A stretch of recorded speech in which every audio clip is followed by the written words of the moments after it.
गुरुदेव, ग्रस्त जीवन में किस समय, किस स्थिति में, किस क्रिया के दौरान नाम जप करना निषेध है? किसी भी क्रिया में नहीं। नाम जप किसी भी क्रिया में निषेध नहीं है। मंत्र जप के लिए विधान है कि आप जब अपवित्र हो, अपवित्र क्रिया में हो तो मंत्र जप न करें, लेकिन नाम जप किसी भी क्रिया में नहीं निषेध है। और बहुत ही धन्य भाग है कि वो हर क्रिया में नाम जप करें, तो उस क्रिया का जो बंधन है, कोई भी क्रिया हो वो उसे बांध नहीं पाएगी। आप नाम जप करते हुए कोई भी सुख भोगें, आप देखें आपको सुखानुभूति नहीं होगी। वो सुखानुभूति नाम को रुकवाएगी कि रुको, क्योंकि वो असत है और नाम सत है। अगर नाम जप करते हुए आप कोई भी क्रिया, कोई भी रसास्वादन, आपको पहले वो रसास्वादन मना करेगा, इस नाम को बंद करें, क्योंकि अगर वो रहा नाम पहारू दिवस निसी ध्यान तुम्हार कपार, तो इस असत संसार में सुख नहीं है। ये जो हमें सुखानुभूति हो रही है ये भ्रमात्मक है। बिना ज्ञान हुए ये बात समझ में नहीं आएगी।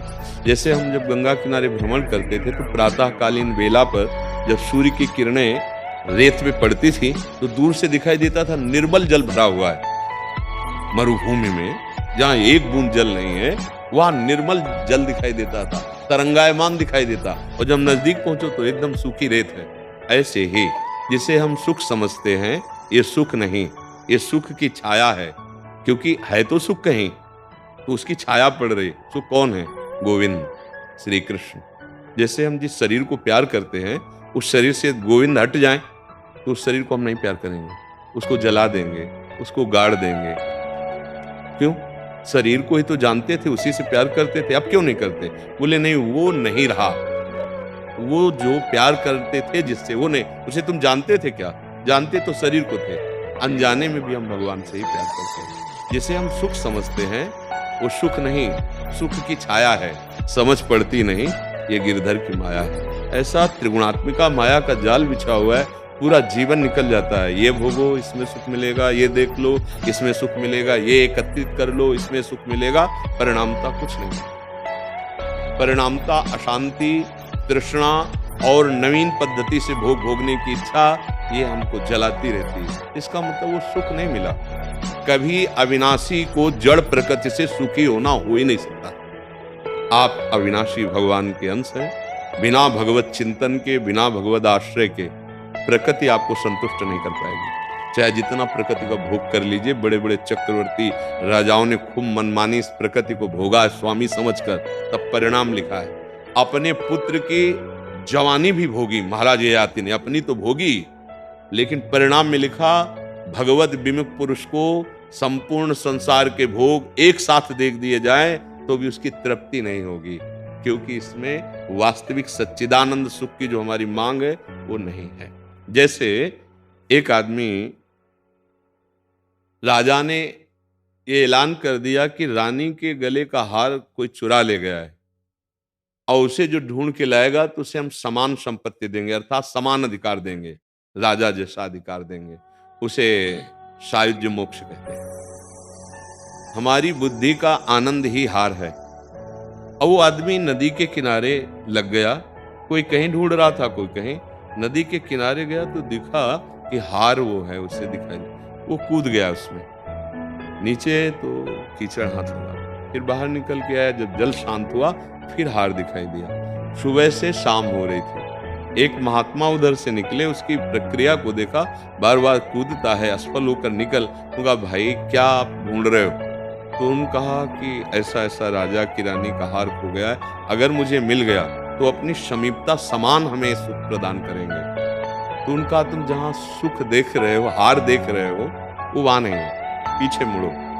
तो पीछे मुड़े तो एक बहुत बड़ा पेड़ था खजूर का। तो बाज पक्षी ने उस हार को समझा कि उसमें रत्नमणि आदि थे, मांस का जैसे, तो वो उसको पकड़ के लाया था और उस खजूर के कांटे में टांग दिया। जब चोंच मारी तो उसे पत्थर समझ में आया, उड़ गया, उसकी छाया पड़ गई। बिल्कुल ठीक ऐसे ही आपके अंदर सच्चिदानंद सुख है और आप उसे संसार नदी में बाहर देख रहे हैं, शरीरों में, भोगों में, नाना प्रकार की वस्तुओं में। बहुत जन्म हमारे इसी में बीत गए, ये भी जन्म इसी में बीता जा रहा है। देखो आप 50 वर्ष के, 40 वर्ष के, 30 वर्ष के हुए हो, क्या सुख मिला है? आप कहोगे खूब रुपया है, हमने सब भोग भोगे हैं, अनुभूति क्या है?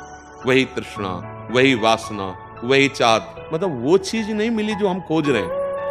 वो जब मिल जाएगी ना, जिसे केवट जी को मिली, जब प्रभु के चरण धो रहे ना, तो अत आनंद उमगी अनुरागा, चरण सरोज पखारन लागा। अद्भुत आनंद। बाद में प्रभु जानकी जी की अंगूठी देते हैं, तो कहते हैं अब कुछ ना। ये बात जब हृदय में आ जाए, पा गया, जो मैं मांग रहा था वो पा गया, वो प्रभु है। तो यदि आप हर क्रिया में नाम जप कर रहे हैं तो आप बहुत बड़ा कार्य कर रहे हैं। नाम जप के लिए कोई निषेध नहीं, भगवान आदेश कर रहे हैं, मां मनुष्य में युद्ध सर्वदा सर्वकालीन, सर्वदा सदैव सर्वकालीन, हर समय मां मनुष्य मेरा स्मरण कर और युद्ध, अपने कर्तव्य का पालन कर। धर्मयुक्त भोगों को भोगते समय भी यदि नाम जप करोगे तो वो भोग तुम्हें बांध नहीं पाएगा, तुम मुक्त हो जाओगे। शौच में बैठे हैं तो हमारा नाम चल रहा है, कार्य कर रहे हैं तो नाम चल रहा है। नाम के लिए ये नियम नहीं है कि आप इस समय नहीं जप सकते, हर समय जप सकते हैं। मंत्र के लिए नियम है अपवित्र और पवित्रता का।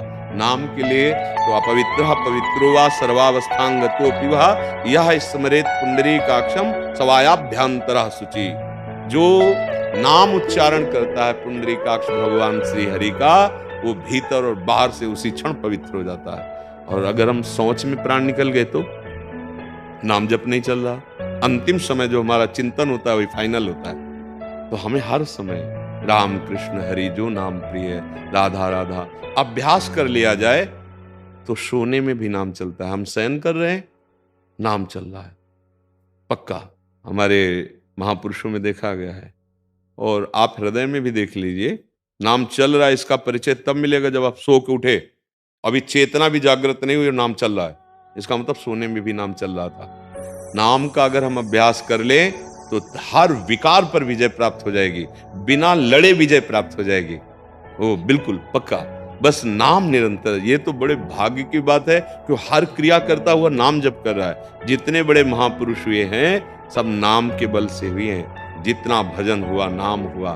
देखो ये नहीं कि विरक्त वेश को ही भगवान मिलते हैं, विरक्त वेश की स्थिति होती है। आप भक्तों को देखो, गृहस्थी में थे, नरसिंह मेहता गृहस्थ थे ना, हाँ प्रहलाद जी गृहस्थी में ही आगे चलते, ध्रुव जी गृहस्थी में, उनके पुत्र पौत्र सब हुए। और ऐसे महापुरुष हुए जिनका स्मरण प्रातःकालीन करने के लिए आदेश किया गया। प्रहलाद, नारद, पराशर, पुंडरीक, व्यास, अम्बरीश, शुक, शौनक, भीष्म, दालव्यान। देखो भक्तमाल चरित्र पढ़ के देखो, एक से एक गृहस्थ महाभागवत थे। और अभी कुछ ही वर्षों पहले महान पूज्य श्री भाई जी हनुमान प्रसाद पोद्दार जी, धोती कुर्ता चश्मा और बड़े बड़े विरक्त उनके चरणों में बैठकर ज्ञान प्राप्त करते थे। पूज्य राधा बाबा ने तो आजीवन का सन्यास ही उन्हीं के समीप रहने का ले लिया। क्या ये गृहस्थ और विरक्त केवल चलने की पद्धति है, दोनों बराबर सामर्थ्यशाली है, वही अंश है। हाँ आप प्रभु को भूल गए, आप भोगों में रत हो गए, और अगर भोगों को भोगते हुए प्रभु का स्मरण कर लें तो जो एक योगी को गति प्राप्त होगी वही आपको गति प्राप्त होगी, क्योंकि आप धर्मयुक्त भोगों को स्वीकार करके गृहस्थ मार्ग से चल रहे हैं।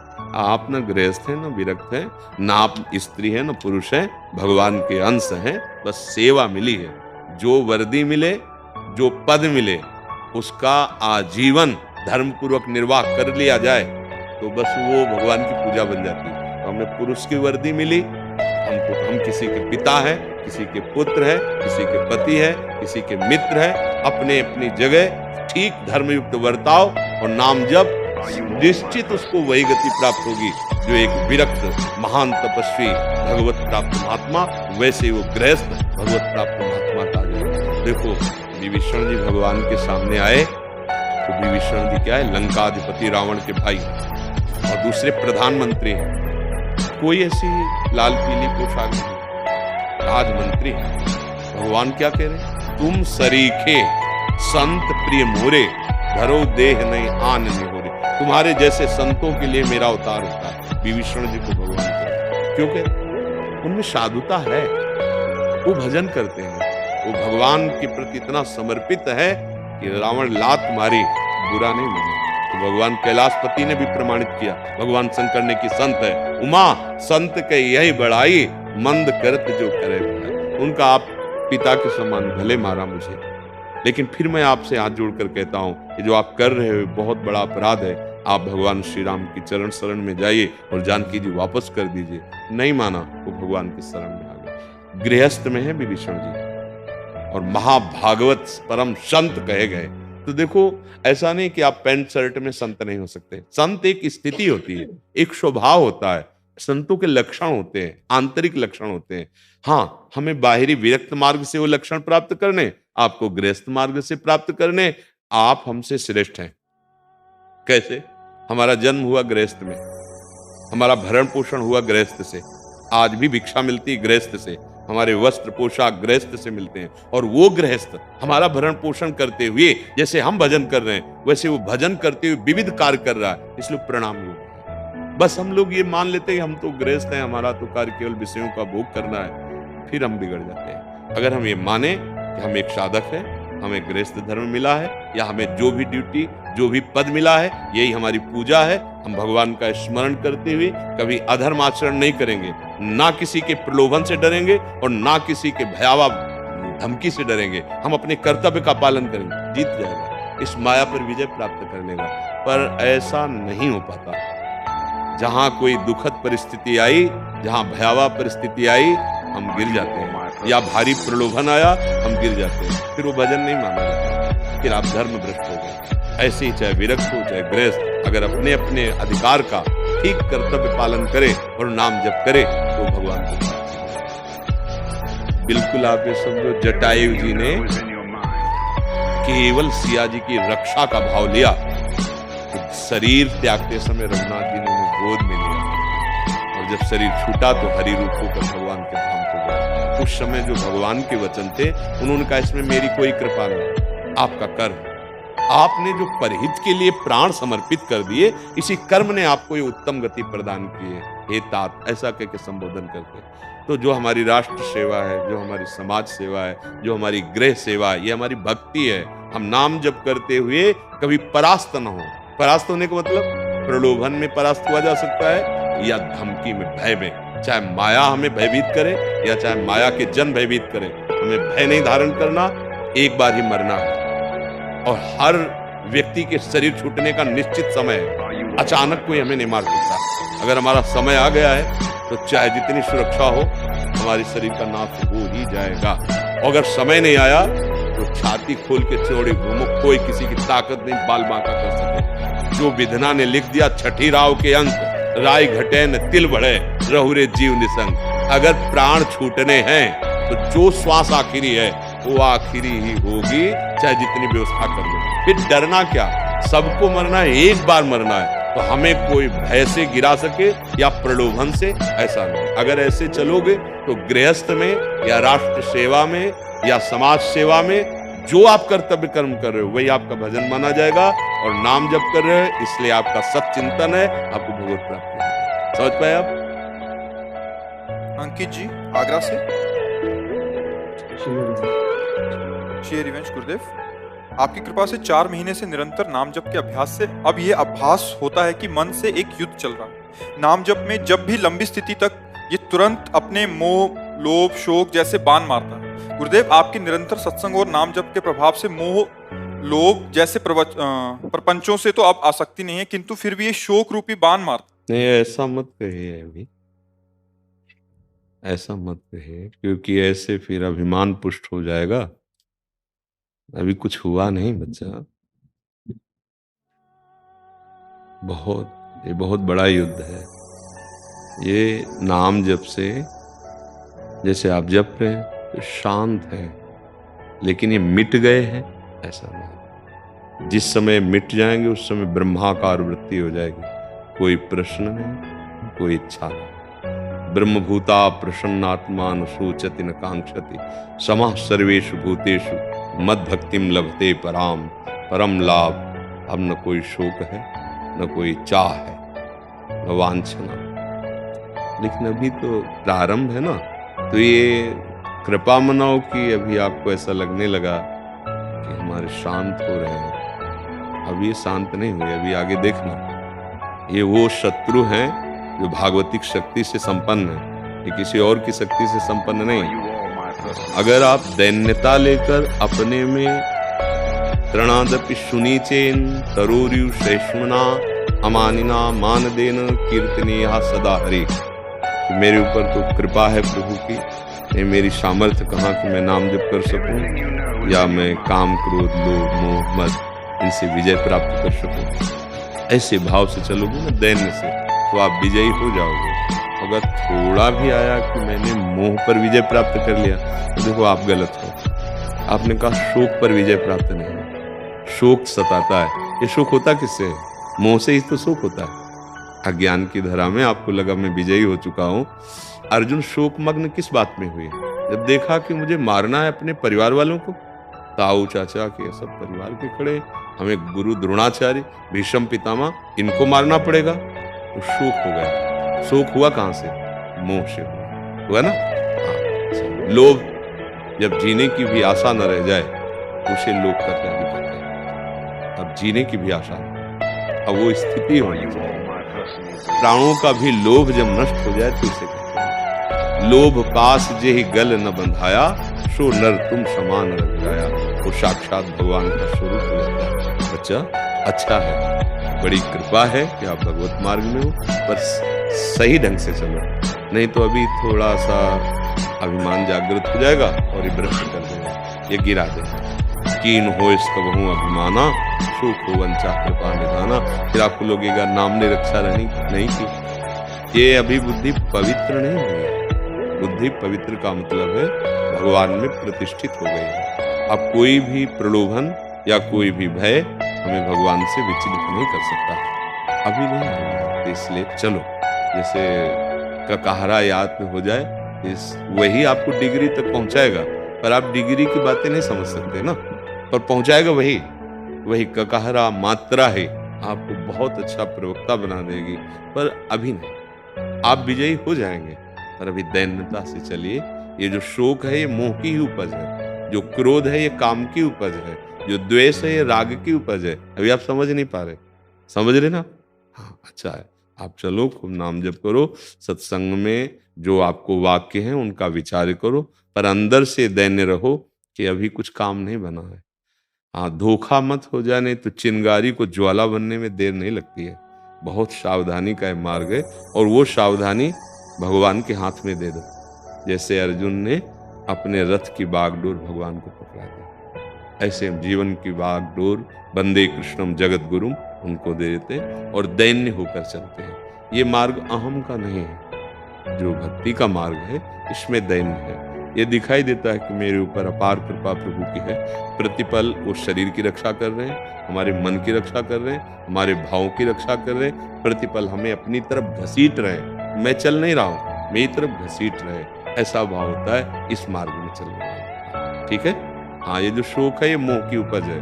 मोह जो है वो अज्ञान है। जैसे ही भजन और सत्संग से विवेक जागृत होगा, मोह का नाश हो जाएगा। वो ये विवेक मोह भ्रम भागा। और जब तक मोह रहता है तब तक हमें भ्रम रहता है कि हमें ज्ञान हो गया। जब मोह नष्ट होगा तो न शरीर का मोह न शरीर संबंधियों का, सबकी ममता ताग दूरी, मम पद मन बांध, एकमात्र भगवान निष्ठ और सबसे प्यार का व्यवहार, सबसे प्रीति का व्यवहार, पर निर्ममा निरहंकार ममता रहित अहंकार रहित वो उपासक भगवत प्राप्त महात्मा। वहीं तो पहुंचना है। सारी स्थितियां अपने लोगों के लिए ही है ना, तो ठीक से चलिए। समझ पा रहे हैं? प्रवीण कौशिक जी दिल्ली से। राधे राधे महाराज जी, आपके चरणों में कोटि कोटि। गुरुजी, परम आनंद की स्थिति क्या होती है? उसे किस प्रकार प्राप्त किया जा सकता है? वह अनिर्वचनीय, वो निष्क्रिय, वो अपना स्वरूप है। अगर एक शब्द में बोले तो अनिर्वचनीय। और किस क्रिया से प्राप्त होता है? वो निष्क्रिय। समस्त क्रियाओं का जो अहम त्याग हो जाता है, कर्ता भाव, और समस्त भोगों का भोक्ता भाव जो है वही परमानंद है। जितना जो कुछ है, पहले साधन के द्वारा असाधन त्यागे, फिर साधन का भी अहम त्याग दिया। जो बचता है स्थूल सूक्ष्म कारण तीनों से परे, वो है वही परमानंद। वो अनिर्वचनीय, वाणी की सामर्थ्य नहीं कि उसको बोल सके। वो अनुभव गम में भजें जय संता। समझ पाए? ये पहला उत्तर। अब दूसरा, जब हम शरीर में फंस गए, फंसे ना शरीर, शरीर की क्रियाओं में, इंद्रियों की क्रियाओं में और भोगों में फंस गए। अब इससे निकल, जैसे कांटा लगे ना, तो उसको निकालने के लिए वैसे ही यंत्र चाहिए। या तो कांटा ही होना चाहिए मजबूत, और या फिर कांटे जैसी सुई होनी चाहिए, तभी कांटा निकलेगा ना। तो हम फंस गए आकार में, इस शरीर में फंस गए, संसार के भोगों में। अब हमको सुधरना है। तो मानी संख्या आकार की गुरुदेव, भगवत स्वरूप, गुरु ब्रह्मा गुरु विष्णु गुरुदेव महेश्वरा, गुरु साक्षात परब्रह्म। मानी संख्या, वैसे तो सर्वत्र वही है, पर अब हम मान लिया कि मेरे भगवान गुरुदेव। अब सवाल हल होना शुरू हुआ। अब गुरुदेव ने जो हमें आज्ञा करी साधना की, अब उस पे हम लग जाएं, तो हमारा अहंकार गलित होने लगेगा, हमारा हृदय पवित्र होने लगेगा, हमारी कामनाएं शांत होने लगेंगी।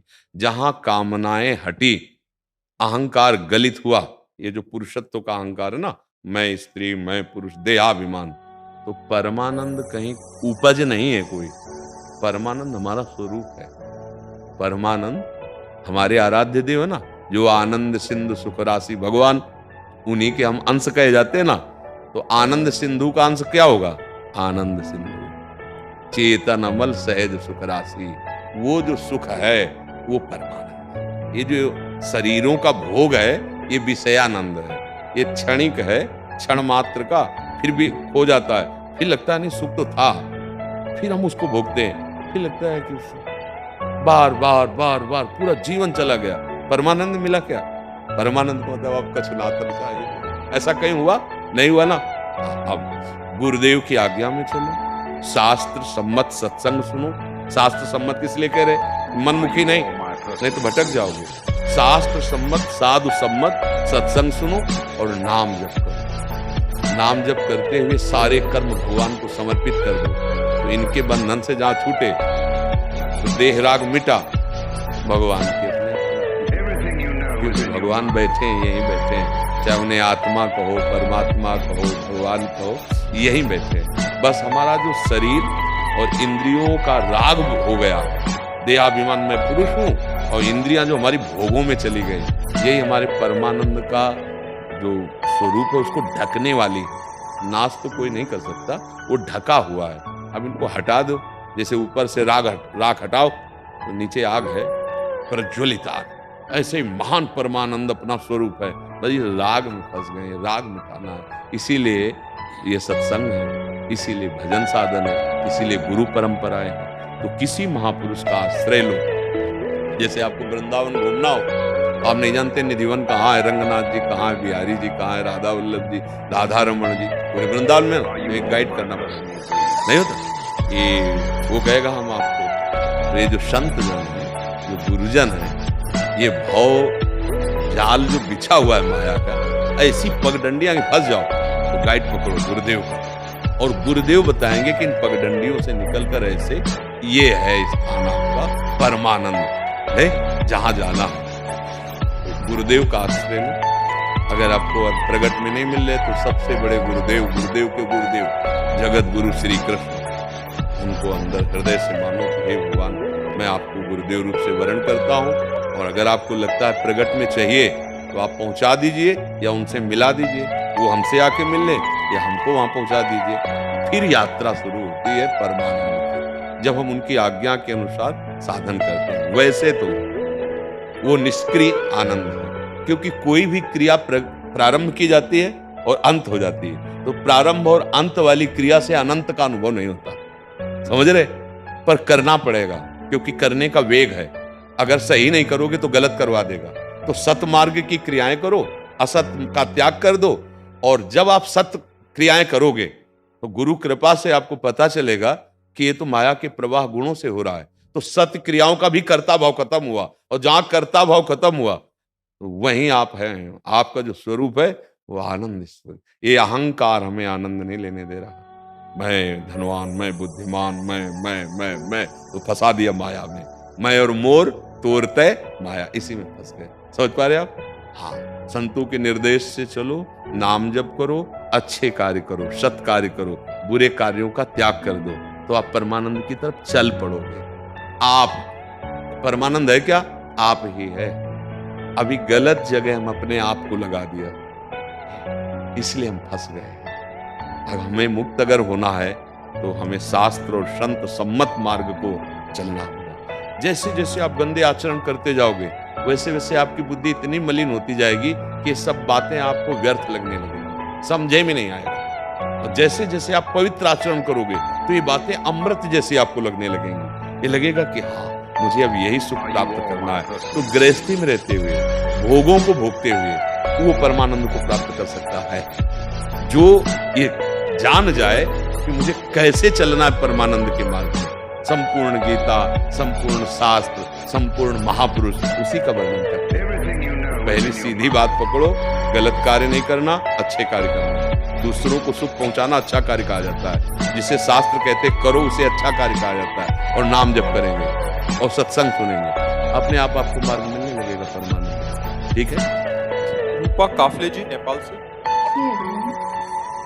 महाराज जी राधे राधे। महाराज जी, मैं गुरु द्वारा दीक्षित हूँ।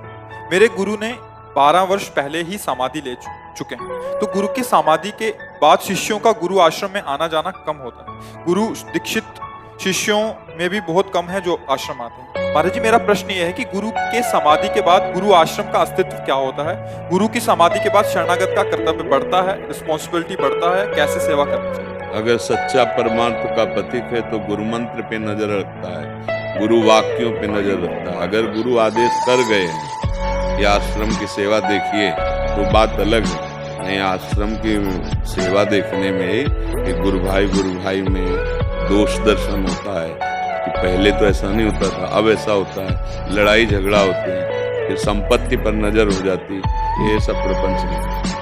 परमार्थ के पथिक को गुरु वाक्यों पर ध्यान देना है।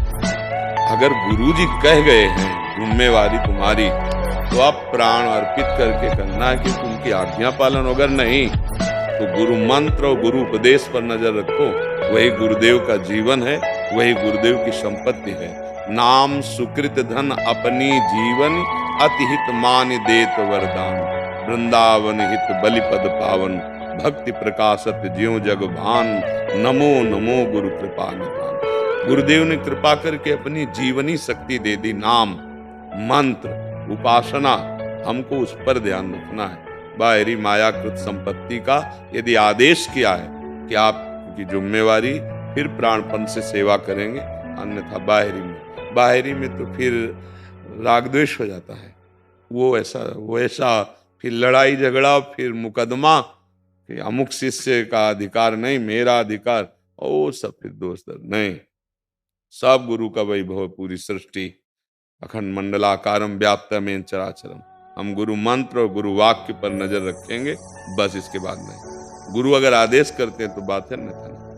और महाराज जी, गृहस्थ शिष्य जो हैं, जो जैसे बाहर रहते हैं, तो उनके गुरुदेव का वो है, उनके लिए क्या आज्ञा है महाराज जी? हाँ, समाधि में जाए, दर्शन करें, प्रणाम करें। जो भेंट सेवा की वृत्ति पहले अपनाए थे वही अर्पित कर दे। अगर वहां राग द्वेष दिखाई देता है तो ना जाए, अगर दोष दर्शन होता है तो ना जाए। गुरु की छवि और गुरु प्रदत्त नाम मंत्र और गुरु अविनाशी मरण धर्मा नहीं होते।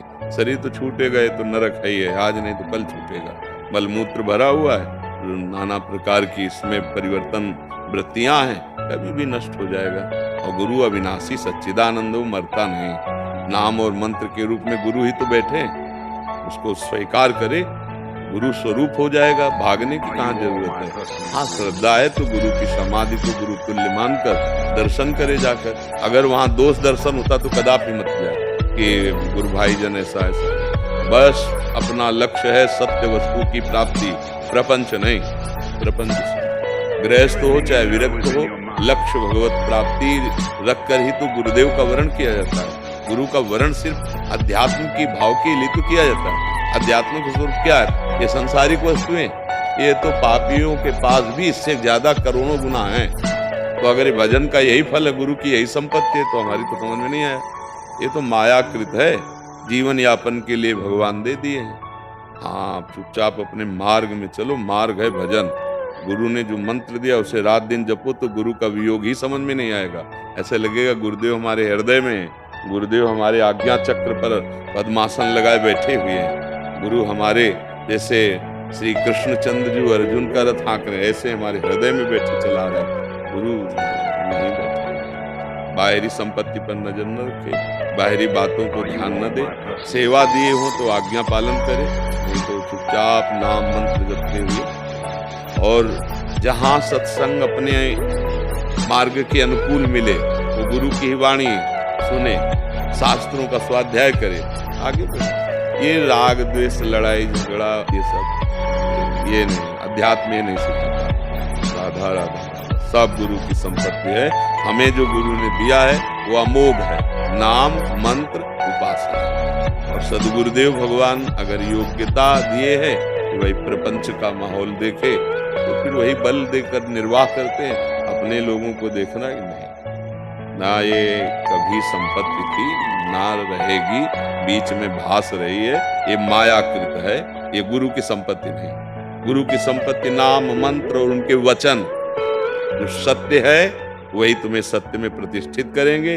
प्रायः शिष्य जनों की भावनाएं लौकिक संपत्ति में लग जाती है। गुरु के प्रभाव से आई हुई लौकिक संपत्ति का भोग करने वाला शिष्य गुरु की आंतरिक संपत्ति पर कभी अधिकार नहीं प्राप्त कर सकता। अगर ज्यादा लोभ बढ़ गया तो गुरु के होते हुए भी गुरु के साथ अमंगल व्यवहार कर सकता है। ऐसे कितने उदाहरण हुए कि गुरु को जहर दे दिया, ऐसा ऐसा। कई बार हमने सुनाया कि एक बहुत बड़े महापुरुष थे, अब जो ऊंचाई में पहुंचते हैं तो सारा वैभव रिद्धियां सिद्धियां सब आने लगती हैं, बड़ा वैभव। तो एक मास्टर थे, वो आया जाया करते थे। मास्टर बुद्धिमान तो थे ही, विवेकवान नहीं थे। उन्होंने सन्यास ले लिया, ज्यादा प्रियता और सब सेवाएं संभालने लगे धीरे धीरे। पर उनमें एक दो ऐसे शिष्य थे जो बहुत गंभीर और भजनानंदी थे, तो उनको शक हो गया कि गुरुजी संपत्ति नहीं को देंगे, और वो मास्टरी का त्याग और वैराग्य लेना केवल संपत्ति देख कर था। अब वो बड़े महापुरुष थे, तो शाम टाइम जो है ऐसे तो उसमें जहर मिला दिया और जो रखी गई थी वो हटा दिया, और ऐसे अब वो तो सिद्ध पुरुष ऐसे उठाए खप्पर में डाले, ऐसे देखा, बुलाया और कहा सब शिष्य से बाहर हो जाओ। उनका बच्चा घूरा ऐसे, उनका तुम समझते हो कि हमें मार देगा? देखो 7 दिन आसन में बैठे, कुछ रोज बुलाते, डॉक्टरों से पूछ लो जहर का प्रभाव कितनी देर में पड़ता है। 7 दिन 7 रात्रि कोई प्रभाव। इसके बाद का बेटा अब जा रहे हैं तुम्हारे जहर से नहीं, अब हमारा समय शरीर छोड़ने। जीव शरीर छोड़ने का भाव किया, पूरे शरीर में जहर श्याम रंग शरीर का हो गया। सब संत जन वहां गए, देखा कि सरकार को जहर पा दिया। अब वो कोई और किसी को नहीं जानने दिया कि फिर इसके बाद जो उनकी दुर्दशा शरीर की, वही चीख चीख के कह रहे थे हमने गुरुदेव को जहर दिया।